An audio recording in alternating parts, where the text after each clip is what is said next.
Ladies and gentlemen, thank you for standing by. Welcome to the fourth quarter fiscal year 2026 CarMax earnings release conference call.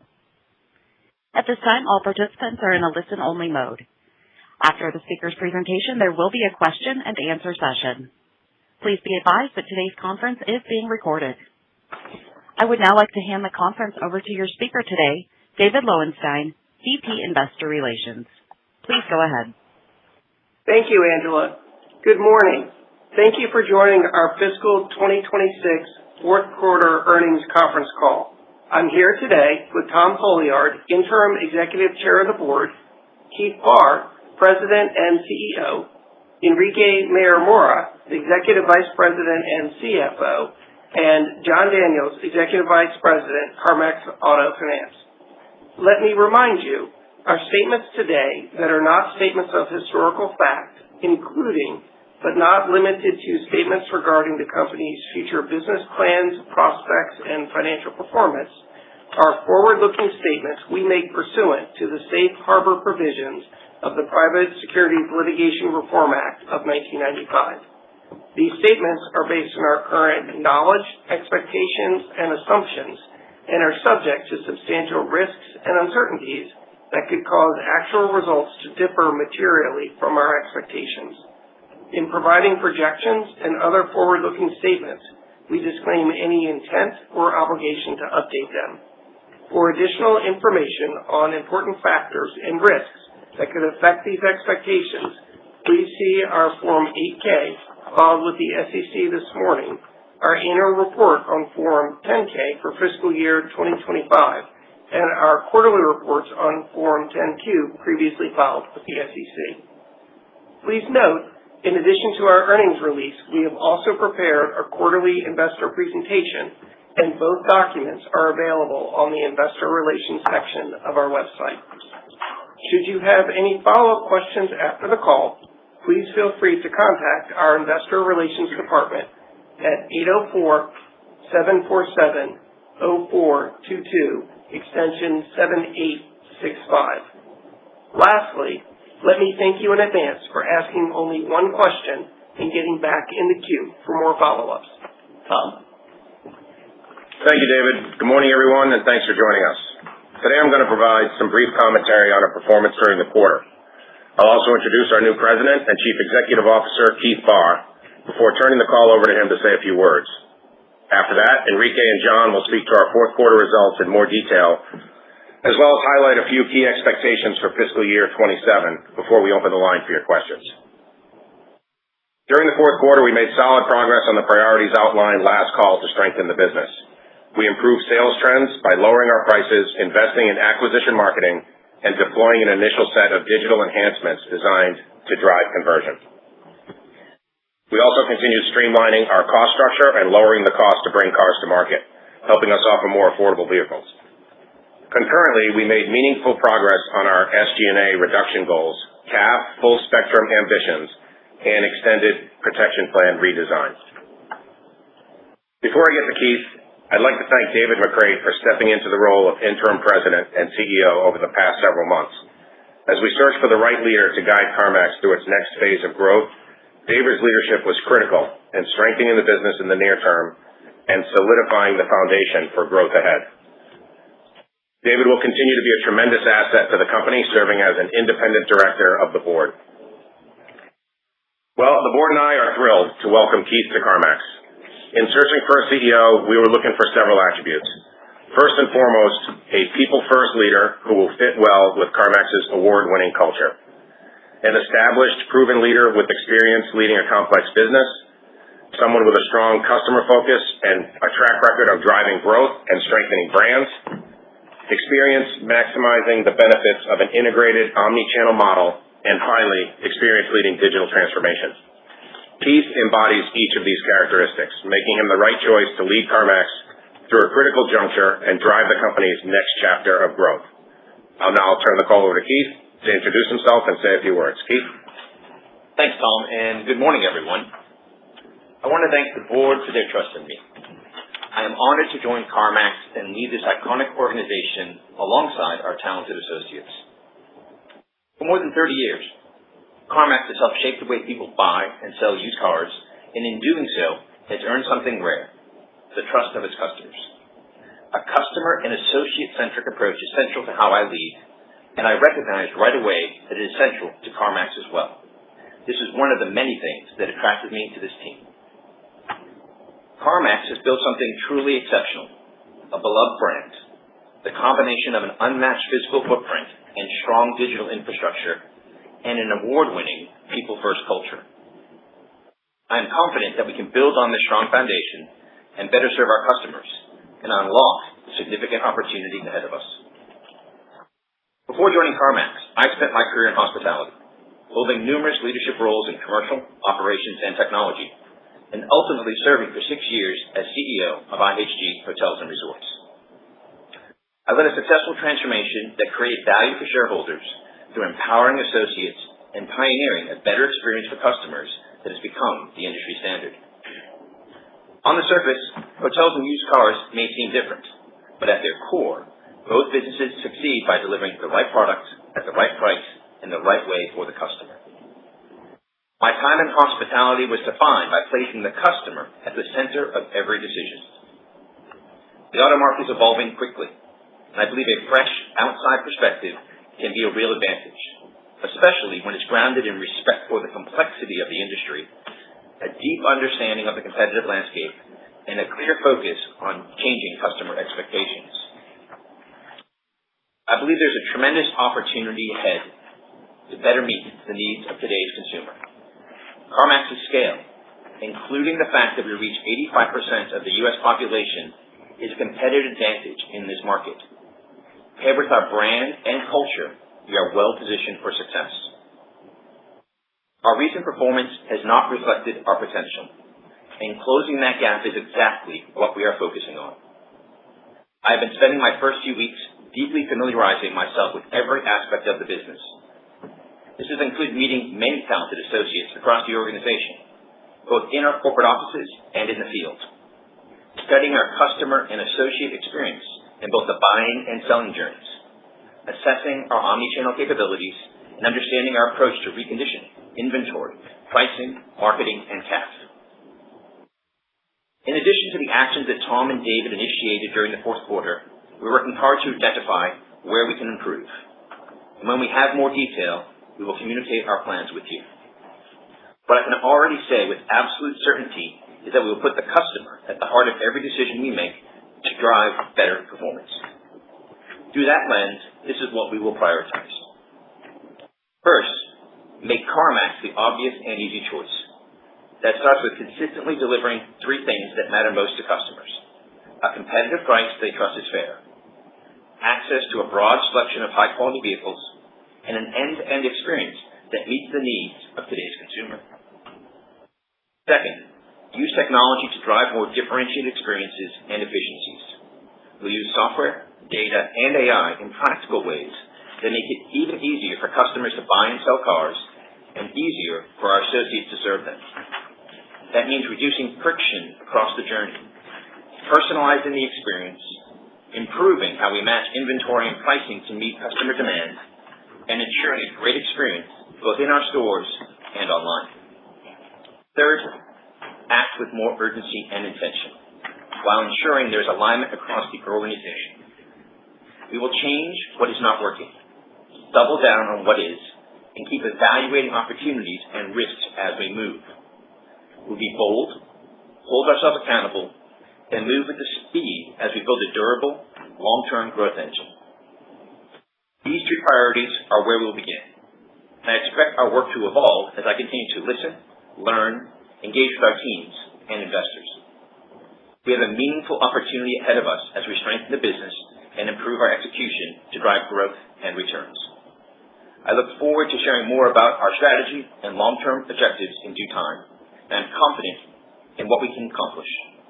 Now I'd like to turn the call over to Enrique to discuss our fourth quarter financial performance in more detail. Enrique. Thanks, Keith, and good morning, everyone. During the fourth quarter, we improved our sales trends and made progress toward our SG&A reduction goal, which we now expect to be greater than the FY27 exit rate reduction targets we had previously set. Our EPS during the quarter was impacted by restructuring costs as well as by a non-cash goodwill impairment, while our margins decreased from the prior year quarter as we continue our focus on targeted price reductions and driving sales. During the quarter, we delivered total sales of $5.9 billion, down 1% compared to last year. Across our retail and wholesale channels, we sold approximately 304,000 vehicles combined, up 1% versus the fourth quarter last year. In our retail business, total unit sales declined 0.8% and used unit comps were down 1.9%. This marked a strong positive change in trend relative to the second and third quarters, which saw used unit comps of negative 6.3 and negative 9% respectively. Sales performance in our fourth quarter was supported by the actions that Tom noted. Average selling price was $26,019, a year-over-year decrease of $114 per unit. Wholesale unit sales are up 3% versus the fourth quarter last year. Average wholesale selling price declined by $268 per unit to $7,776. We bought approximately 270,000 vehicles during the quarter, up slightly from last year. The actions that we implemented also supported a strong positive change in trend as compared to the third quarter, which was down 12% year over year. We purchased approximately 229,000 vehicles from consumers, with approximately half of those buys coming through our online instant appraisal experience. With the support of our Edmunds sales teams, we sourced the remaining approximately 41,000 vehicles through dealers, which is down 9% from last year. Fourth quarter net loss per diluted share was 85 cents versus 58 cents in earnings in the fourth quarter of last year. Adjusted earnings per diluted share, a non-GAAP measure, was 34 cents in the quarter, compared with 64 cents a year ago. Our EPS this quarter was impacted by a few items. This includes a non-cash goodwill impairment of 99 cents, driven by a combination of a decline in our market capitalization, which coincided with a prescriptive impairment measurement period and pressured financial performance, and restructuring charges of 20 cents related to corporate workforce reductions and the early abandonment of the underutilized space associated with our Edmunds office. Altogether, these items reduced EPS by $1.19 this quarter. Total gross profit was $605 million, down 9% from last year's fourth quarter. Used retail margin of $383 million decreased by 10%, driven primarily by lower profit per used unit of $2,115, which was down $207 per unit from last year's record high fourth quarter.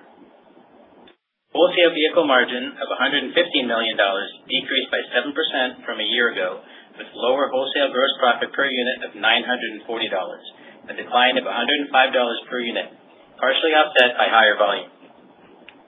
Other gross profit was $107 million, down 11% from a year ago. This was driven primarily by service. In line with the outlook we gave in the third quarter call, service was pressured by seasonal sales and the annualization of cost coverage levers taken last year. For the full year, service returned to profitability despite sales headwinds.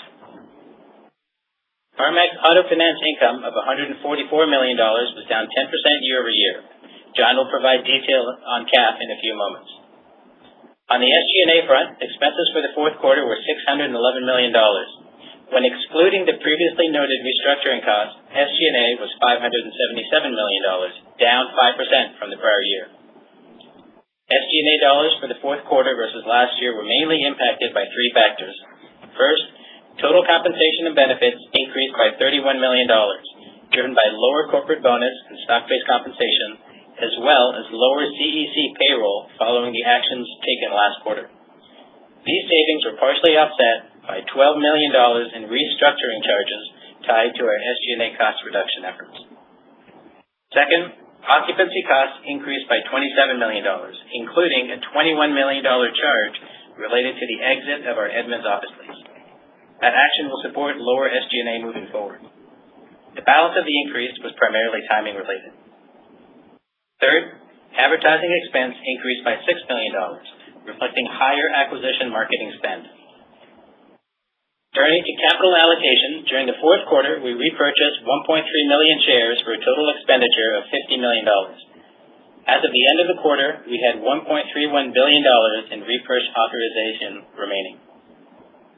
As we look ahead into FY27, I'll highlight a few key areas. We expect to take a more dynamic approach to margin management as we run the business. As a guidepost for FY27, we currently expect used margins for the full year to decline at a rate broadly in line with our fourth quarter year-over-year trend, although actual results may vary as we continue to optimize performance. We expect the first quarter to reflect the largest year-over-year decline at closer to $300 per unit as we lap record margins. This outlook reflects our pricing actions and our ongoing efforts to reduce logistics and reconditioning costs in support of more competitive pricing and stronger sales.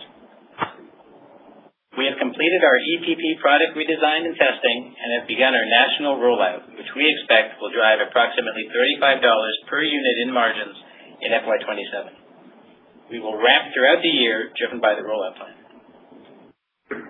Regarding SG&A, we expect FY27 exit rate reductions of $200 million, an increase over the previous guidance of $150 million.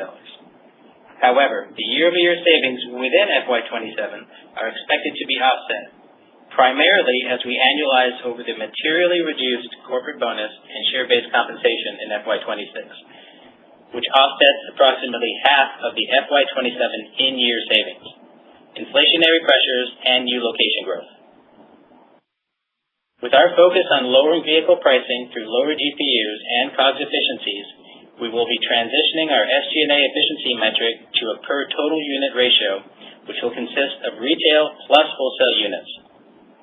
We expect SG&A to lever in FY27 when excluding the restructuring charges incurred in FY26. Regarding capital expenditures, we anticipate approximately $400 million of spend in FY27, down materially from the past 2 years. The largest portion of our CapEx investment continues to be related to the land and build-out of facilities for long-term growth capacity in off-site reconditioning and auctions. In FY27, we plan to open 4 new stores, 2 new off-site reconditioning and auction locations, and 2 new off-site auction locations. Regarding capital structure, our priority remains funding the business and maintaining financial flexibility. We continue to take a disciplined approach to our capital structure, including managing our net leverage to preserve efficient access to the capital markets for both CAF and CarMax overall. With leverage slightly above our targeted range, and as we focus on improving the business during this transitional period, we have paused our share buybacks. Our $1.1 billion authorization remains in place, and we remain committed to returning capital to shareholders over time. At this time, I will now turn the call over to John to provide more detail on CarMax Auto Finance and our continuing focus on full credit spectrum expansion. John? Thanks, Enrique, and good morning, everyone. During the fourth quarter, CarMax Auto Finance originated almost $1.9 billion, resulting in sales penetration of 42.8% net of free day payouts versus 42.3% last year. The weighted average contract rate charged to new customers was in line with last year at 11.1%. Third-party Tier 2 and Tier 3 penetration in the quarter combined for 25.6% of sales, which was also in line with last year. The year-over-year increase in CAF penetration in the fourth quarter reflects our continued focus on expanding in Tier 2, supported by our flexible funding strategy and newest underwriting models. We expect our penetration growth, targeting the top half of Tier 2, will accelerate in FY27. CAF income for the quarter was $144 million, down $16 million from the same period last year. The loan loss provision was $74 million as compared to $68 million last year. Net interest margin on the portfolio was up slightly, both sequentially and year-over-year at 6.3%. Consistent with the third quarter, credit losses in the fourth quarter were in line with our expectations.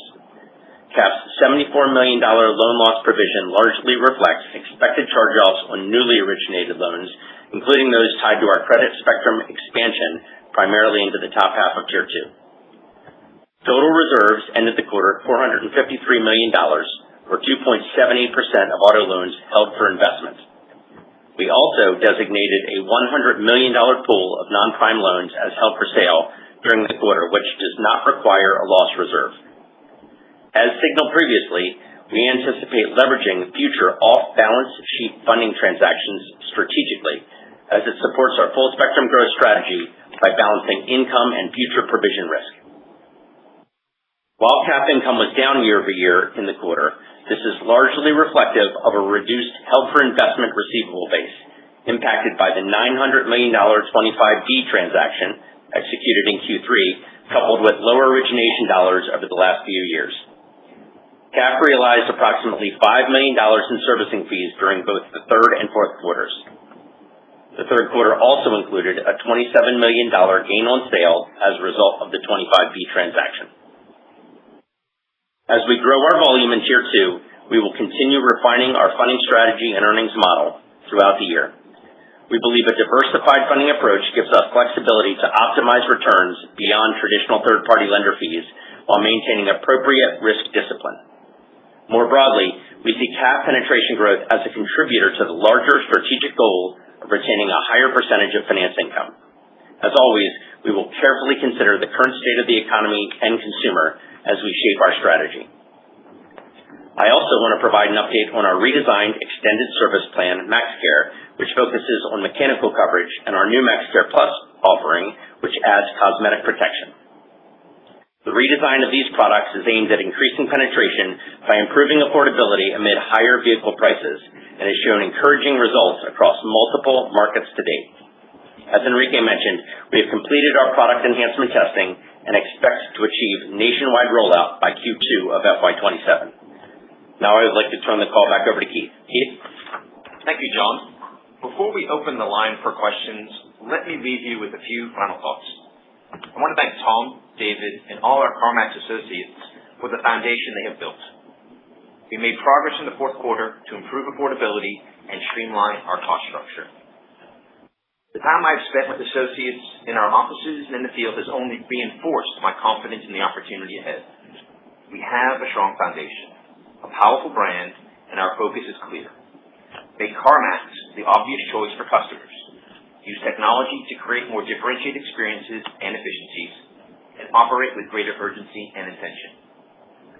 If we do that well, we will build a stronger, more efficient business with the customer at the center of every decision we make. Before I close, I want to recognize a point of pride for CarMax. We were once again named by Fortune as one of the 100 best companies to work for, marking 22 consecutive years on that list. Even in my first few weeks here, I have seen the culture behind that recognition firsthand. The trust, care, and support associates show for one another every day are real strengths of this company. I am honored to be part of this team. I look forward to updating you on our progress in the quarters ahead, to sharing more about our strategy and long-term objectives in due time. Thank you for your continued trust and confidence in CarMax. With that, we'll open the line for questions. Operator? Thank you. If you'd like to ask a question, press star 1 on your keypad. To leave the queue at any time, press star 2. As a reminder, we do ask that you limit yourself to one question. Once again, that is star 1 to ask a question. Your first question comes from the line of Craig Kennison with Baird. Your line is open. You may now ask your question. Hey, good morning, Keith. Congratulations on the new role. I guess I'd start with, what are your general observations after the first few weeks in the role? And then more specifically, as you draw upon your experiences in the hotel industry, what are your thoughts on how to streamline the click-through experience at CarMax? It feels like that's an area where you lag the best-in-class experience. Thanks, Craig, and I'm thrilled to be here, and it's a pleasure to meet you. I think it's been great to get to know the team in the first few weeks, and what really stood out to me so far has been the caliber of our associates, both in the corporate office and in the field, and the culture that's really, really palpable. I mean, there's an amazing culture here in the company, and right now we're focusing on sharper execution on the fundamentals of the business, about pricing, about selection, availability, and experience, and so it's amazing. It's an amazing team. I think you're right on the hotel experience. One of my rallying cries in my old role was, how do we reduce friction in the customer experience? If it takes us 6 clicks to do something, how can we make it 3? What are the things that really matter most to customers? And really understanding that end-to-end customer journey, both online and in store, and how how we can streamline those processes. So that's going to be one of my main focuses in the omni-channel experience, is just streamlining the experience and really making it easier for our customers.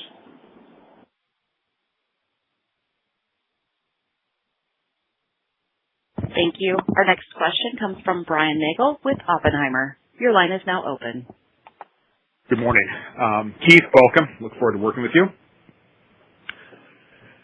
Thank you. So my question, is looking at this quarter, so I think one of the big efforts here has been the price investment, so to say, in the used car business.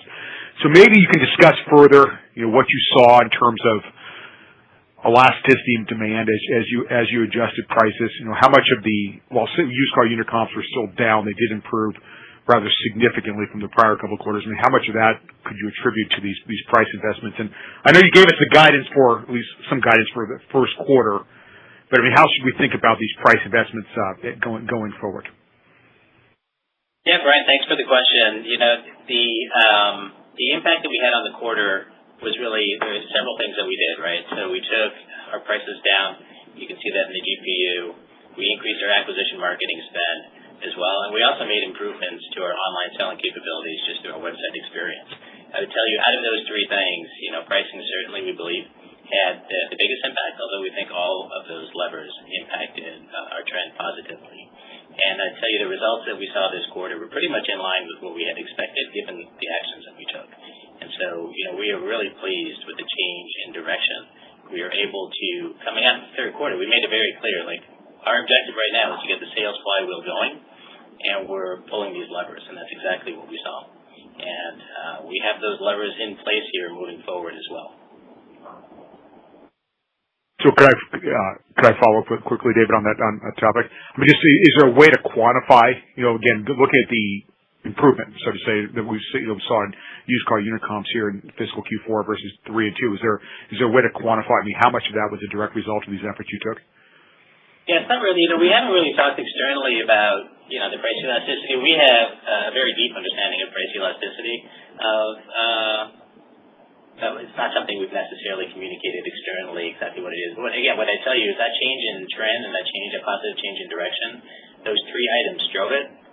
Lower prices, increased marketing, better selling capabilities online. But of those items, we do believe that our lower pricing had the biggest impact on the quarter. I appreciate it. Thank you. Hey, Brian, it's Tom. How are you? Hey, Tom, how are you? Good.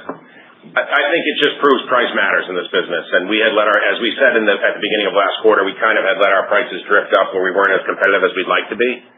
And so, as Enrique mentioned, we took several actions immediately at the beginning of the fourth quarter, and as you noted, we saw a significant change. But clearly, the biggest one was price. And now, as you've heard the team talk about cost, if we could get sales moving in the right direction, and we can address some of the cost issues behind it, whether it's COGS or SG&A, we're going to have a fantastic business. But price really matters to the consumer. That's very helpful. Thank you. Thank you. Our next question comes from Rajat Gupta with JP Morgan. Your line is now open. Great. Thanks for taking the question, and look forward to working with you, Keith. I had an initial question, just to follow up on Enrique's comments around SG&A. How much of the $200 million do you expect to hit this year's P&L? And could you double-click a little bit more on, some of the commentary around, accruals and stock-based comp and how we should think about the magnitude there? And maybe on any other guide rails around SG&A, with respect to ad expense per unit, that would be helpful. Thanks. Yeah, no, absolutely. Thanks for that. So a couple things. I think one way to think about it is the exit rate dollars we have coming out of FY26. In between, the CEC actions we took last quarter, the home office actions we took this quarter that we talked about on the call, as well as the Edmunds lease, all those things combined mean FY26, we're exiting the year with about $100 million in savings. And as we said, we have a line of sight to another $100 million exit rate FY27. So some of those will be recognized within FY27, but really you're looking at a full realization in FY28 for a full annualization. What I would say, though, and as I said in my prepared remarks, in FY27, the in-year savings we do expect to be offset as we annualize over the materially reduced corporate bonus and share-based compensation. and that's about half of the actual expectations we have for savings in FY27. Now, in normal course of business, we don't expect those items to actually be around, right, and have the same magnitude of impact. So that's really where you look at FY28 and you say, okay, that'd be a full annualization of the savings. So that's how to kind of think of FY27 and the exit rate savings. Like, look, we are laser focused, and just to be absolutely clear, we are laser focused on running as efficiently as we can. And I think us taking up our target from 150 to 200 million is a sign of that intent. And so, we're certainly plowing forward and excited about those savings. But again, the full impact will really be in FY28.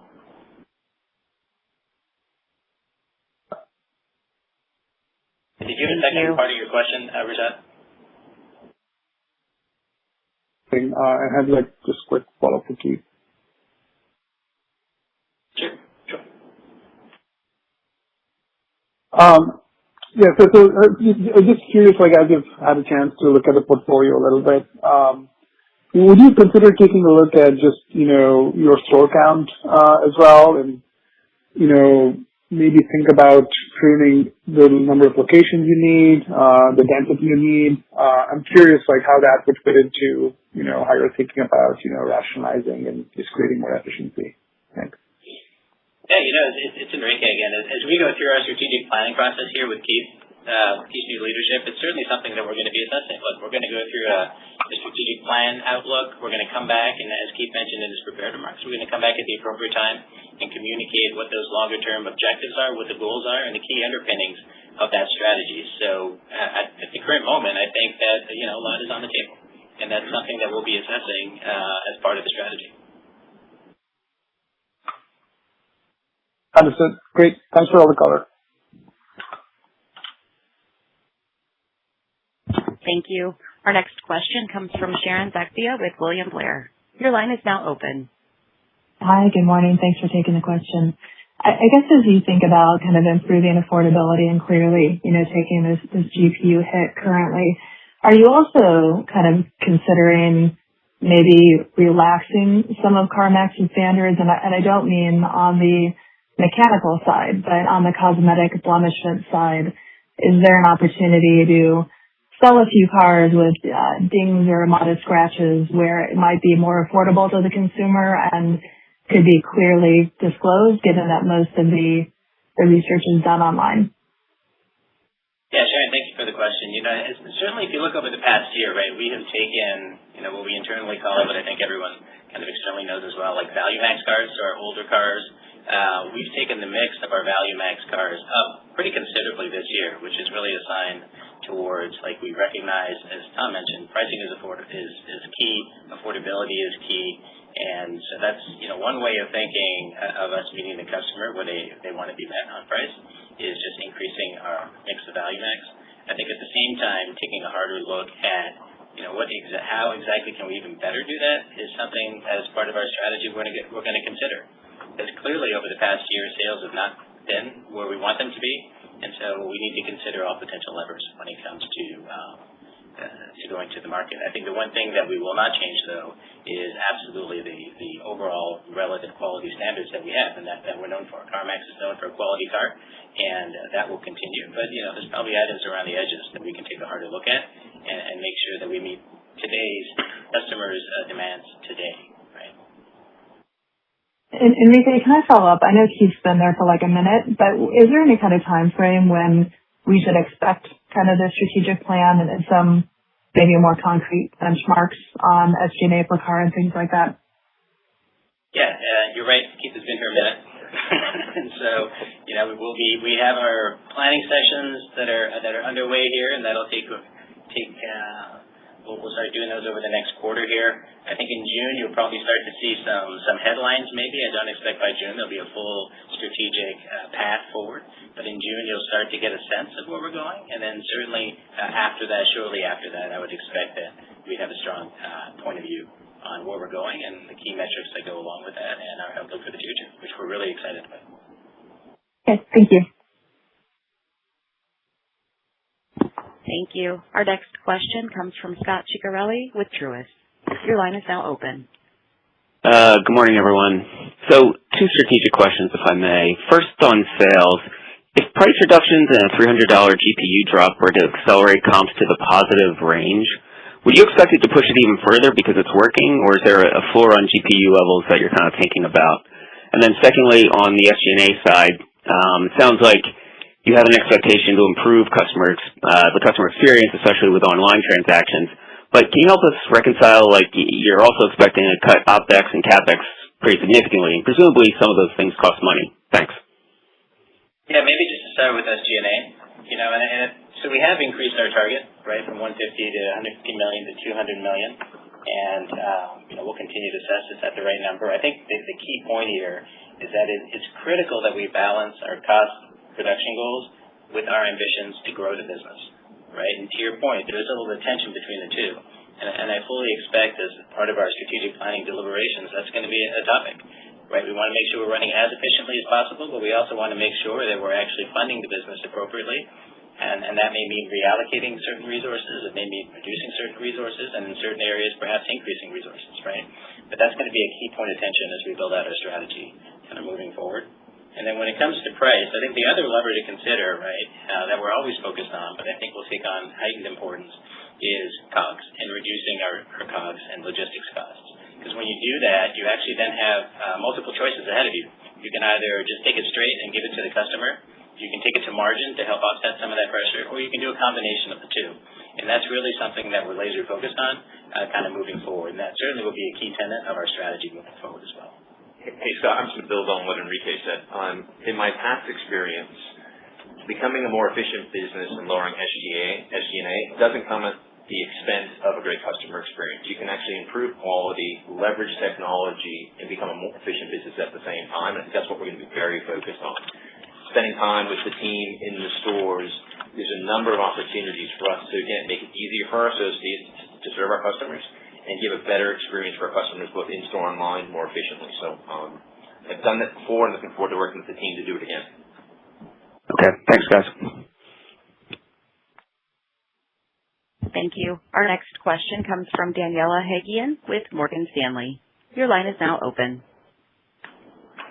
Hi, Keith. Congratulations on the role. Looking forward to seeing what you and the team will accomplish here. So I appreciate the overview on goals and understand we'll have to wait till June for the full strategic update. But I guess in the first 90 to 100 days here, what are the specific changes or low-hanging fruit that you'll prioritize to simplify that digital experience and improve conversion? And what are, I guess, areas or metrics that we can track against those goals? Well, thanks for the question. Again, been here 4 weeks, which has been an amazing experience of spending time in the stores and the office and with the teams. And so I'm really enjoying learning about the car industry and understanding our strengths. And I'll start there because I think the company's made great long-term investments in its digital platform and the geographic footprint. And the thing that we're focusing on is how do you connect that digital innovation with physical retail to create something that's really powerful that we can leverage to drive growth. The team right now is incredibly focused on the customer experience, particularly in digital, and understanding how we can more efficiently move customers through the funnel, reduce friction. And to one of the earlier questions, like if it's taking us 10 clicks to do something, how can we do it in 7 or 5? Really understanding what are the features and benefits that matter most. And so really making sure that we're driving customer acquisition, but then also more effectively moving customers through the experience both online and in the stores. In regards to specific metrics, I think, we're going to have to come back to you once we have a clearer view on the long-term strategy because the metrics that are going to be most important in this business have to be aligned to those outcomes. So I don't know, Enrique, if you want to add anything else. No, I think that's absolutely correct. And again, in June, maybe some signals in terms of where we're going. June is really not that far away, but I think thereafter is when we'll come back with kind of a fuller point of view on our strategy, the metrics to hold us accountable by, that we'll hold ourselves accountable to, and again, we're really, really excited about where we are and our path forward here. Great, thank you. Thank you. Our next question comes from David Bellinger with Mizuho. Your line is now open. Great, thank you. Keith, congrats on the new seat. 2 areas where we were looking for a bit more detail. First one on conversion. I know you just talked about this a second ago, but how do you assess the level and quality of traffic that's coming into your site and your app, and just how you benchmark against others in the sector on conversion?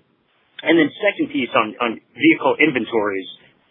Looking at your app, you've got 55,000 cars in there right now. That's been as high as 60 or 70,000. So as you implement some of these new tools, even some AI tools, is there an opportunity to operate the business with simply less inventory while still getting that core customer, the breadth and depth that they need? Thank you. Yeah, I think on the inventory piece, I think, look, that certainly is a key aspect that we need to consider. We need to balance what is the right amount of inventory, kind of by market, how quickly can we get it to customers, and I expect that will be a key component of our strategic deliberations as well, making sure we have the right amount of inventory. Is it less? Is it more? We'll end up seeing what that looks like. And in regards to conversion, I think as well that's going to be a key point of view. Like this past quarter, I would tell you conversion was relatively flat. Our selling opportunities were actually relatively flat as well. Our web traffic was up like 14% this past quarter. And for the first time in 5 quarters, we saw selling opportunities actually relatively flat as opposed to being down year over year. So positive movement there. And again, conversion was relatively flat. But I think the items that Keith has pointed out in terms of getting the customer through our website to buy a car in an easier way, in a faster way, undoubtedly is going to help our conversion rate when folks land on the website. And so, pretty immediately, he's been here, a hot minute, but already identifying, I think, the key areas of opportunity for us moving forward. And look, our goal is to drive selling opportunities and to also drive conversion as well.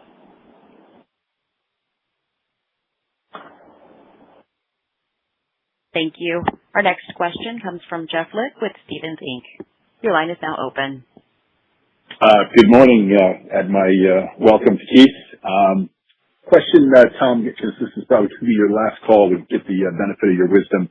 I was wondering if maybe you could just give any granularity or color on just as you drop prices. Obviously, you didn't drop every price $207. Some you dropped, some you might even have increased. Any color on where you do see more elasticity, in terms of cohorts, age of car, where you're getting more traction versus, where you're getting less or where it's not worth it to, try to play the price game? I think Enrique talked earlier about kind of optimizing the first. Hey, Jeff, how you doing? He talked earlier about optimizing the price and cost differences. As I mentioned, clearly when we lowered price, it changed the trajectory of our sales. And as you just rightly pointed out, when we say our margins are down $200, they're not down $200 on every car. You see all of our cars practically end in $998. That means we're more likely to drop a car $1,000, like 20% of the cars $1,000 to achieve the $200 price drop. And we were very analytical about that and how we approach it, and do it in a way that we think will maximize the change in sales. The backdrop of that is we have to run a profitable business. And as Enrique mentioned, some of the things on cost, we felt like lower the prices, get sales moving in the right direction, and then pay for it by taking costs out of the business. And I think that'll be a theme for this team going forward as well, which is figure out how to grow the company. There's no reason we shouldn't be able to grow this business with our current footprint and do it in a profitable way. And that's a combination of pricing, margins, CAF, all the ancillary products that we sell. But look, I think it was great to come out of the quarter with a change in sales trajectory, and we believe that price was a big factor there. And then just a quick follow-up, and maybe Keith, you could chime in on your thoughts. I mean, Tom, if I think back, call it 10, 15 years ago, when the world was really all brick and mortar, I think the strategy was, you're trying to have a used car lot that was a little bit, more customer friendly than your typical used car lot would lend itself to selling, newer cars. And it seems like there's less competition, relatively speaking, in your Value Max.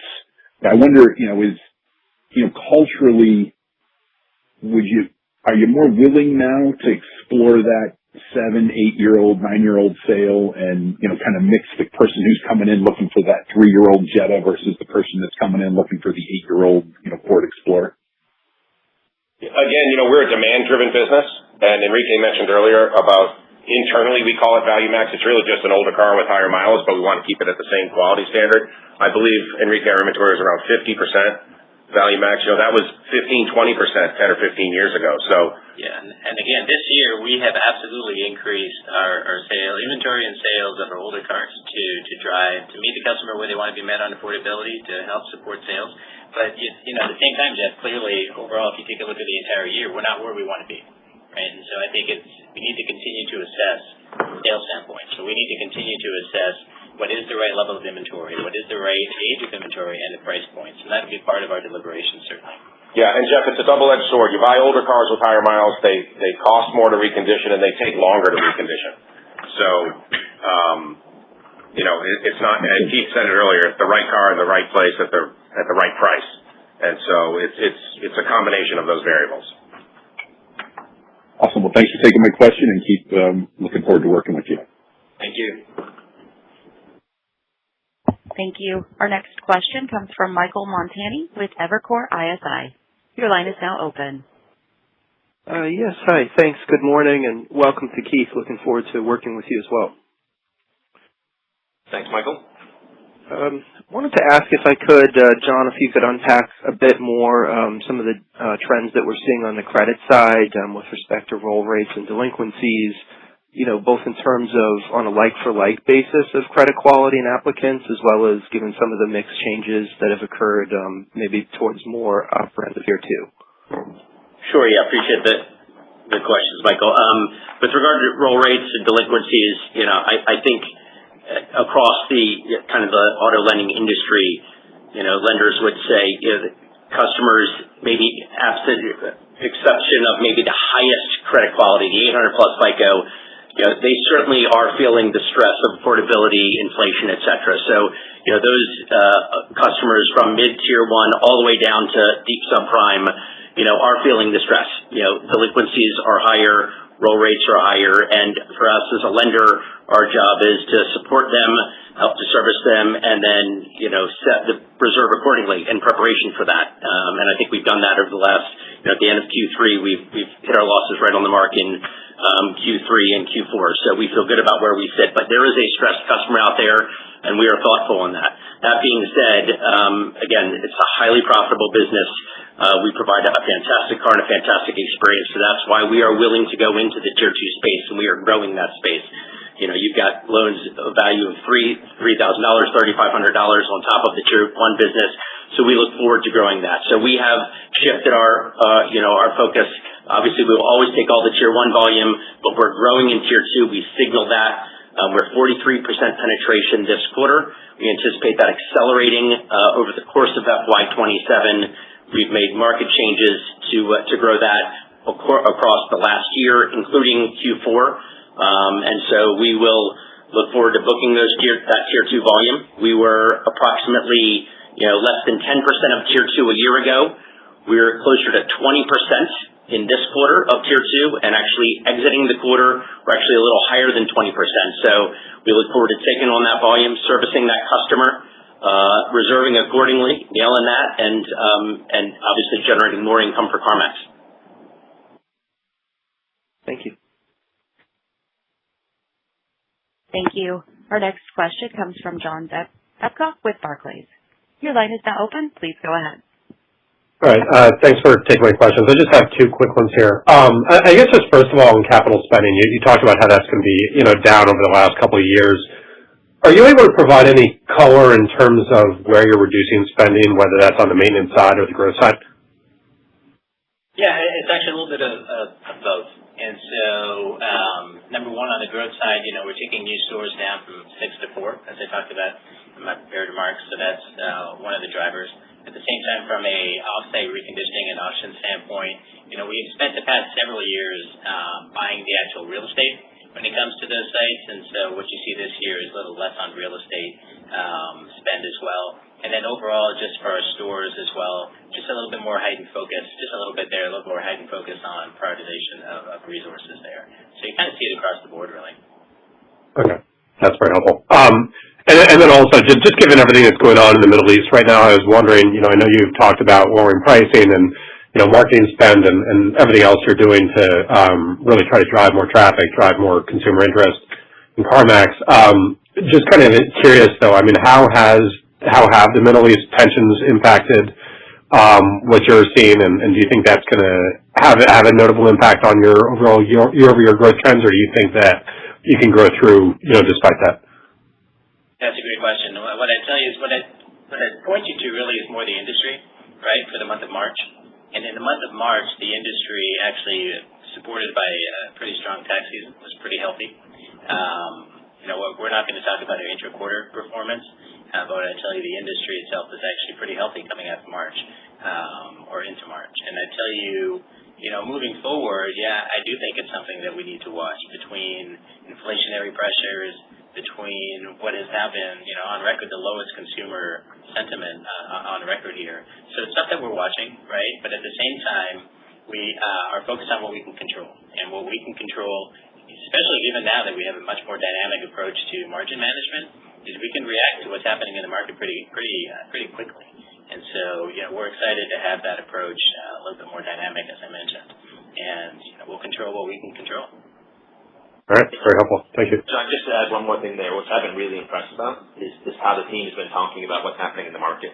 And so thinking about on the supply side as well, talking about, okay, do we bring more EVs into inventory? Do we bring in more gas-efficient vehicles as well, too? So constantly thinking about what does the customer want and then how we make sure we can deliver that to them to drive sales. All right. Sounds good. Thank you. Thank you. Our next question comes from Chris Pierce with Needham. Your line is now open. Hey, good morning. If we just fast forward a year from now and we were looking out to 28, I just want to sort of understand, is it lower prices, lower SG&A per unit, and structurally lower retail GPU, or are there levers you can pull on the retail GPU side of the world as well? And I'm just sort of asking because you've got a customer being aggressive on, a competitor being aggressive on financing rates to customers. Like, what would happen if that competitor got aggressive on pricing as well? I'm just sort of curious how you can could you pull this lever again and drive growth again, or is this like a one-time lever and retail GPU needs to sort of move higher over time? Yeah, no, I don't think it's a one-time lever. Look, I think a year from now, we're laser focused on affordability for customers. That does move the needle. And so we need to now go back and figure out how to deliver on that.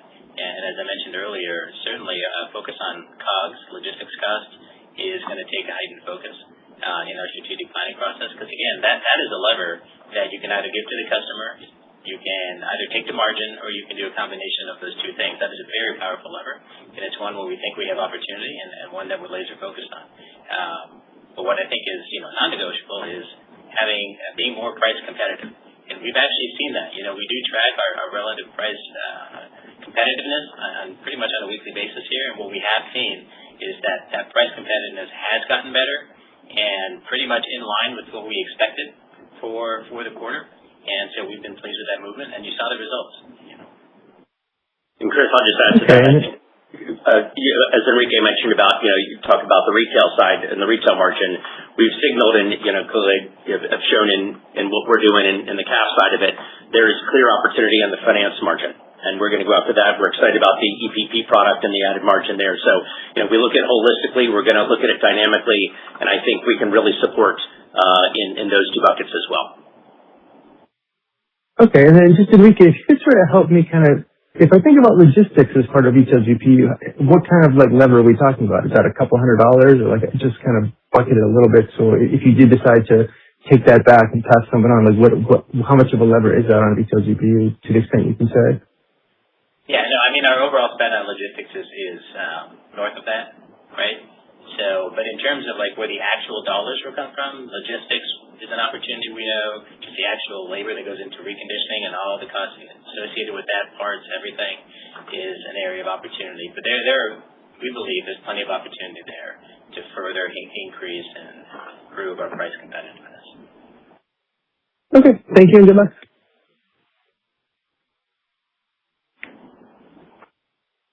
Thank you. Our last question comes from John Healy with Northcoast Research. Your line is now open. Great. Thanks for taking my question. Keith, I wanted to get a big picture question. I know we've talked a lot about the retail approach, but your view on the financing business. Are you fans of it? Are you liking the approach to kind of maybe reach down a little bit deeper in that category? And then secondly, just as you look at the capital structure of the business, I always felt CarMax is unique in that it doesn't floor a lot of its inventory or much of it all. Is that something that you'd consider to do to maybe take advantage of maybe raising some capital to maybe recapitalize or buy in a lot of stock? Or how would you think about, maybe even the need to have CAF and maybe try to be creative with that asset as maybe some other entities have recently done? So we'd just love to get your thoughts if that is something that's also, on the table for you guys. Thanks. Thanks, John, and a pretty wide-ranging question. I'll take the first part, then I'll let Enrique talk about kind of capital structure. I was with the CAF team last week, and it was absolutely fantastic to spend time with John and his team to see just the caliber of talent we have there and how we're thinking about the business. And as we build our strategy moving forward, which we'll come back and talk more about in June, it's really understanding all the levers we can pull to make this a growth business and drive return for shareholders. And so CAF is going to play a key piece in that. That's going to be in the lending environment. It's also going to be in the other products that we can sell. And then how does that pair into our overall selling strategy for the business and getting the right price, right cars, improving logistics too. And so CAF is going to be a critical lever for profit growth for this company moving forward. And we're going to really kind of see how that fits into the broader strategy overall. But I'll let Enrique talk about capital structure. Yeah, a couple things, and certainly the capital structure supporting CAF funding and all that is very dynamic, and it's a very exciting area for us. I think number one on a floor plan, the revolver that we have is the most efficient use of capital when it comes to funding the CAF business, and so I would not expect that to change. What I would tell you though is from an overall CAF funding opportunity, we are looking at, as we talked about before, at alternative funding vehicles, right? So last year, we executed our first residual sale, which allowed us to have a gain on sale in the third quarter. So that's something that we intend on continuing to lever. We were really pleased with the execution of that deal and the reception that we had in the marketplace of that deal. But alternatively, we're also looking at different levers too, such as a whole loan sale. So is that an opportunity, right? And there's multiple ways to access capital to support CAF, and we're exploring them all. We have a strong portfolio of banks and capital providers that we've been dealing with for years and years that are supportive of us. We also have some new potential partners as well out there that we're exploring those options with as well. So I would expect as the year unfolds here, you'll see us kind of exploring new ways to fund the CAF business. Thank you. Great. Thank well, you.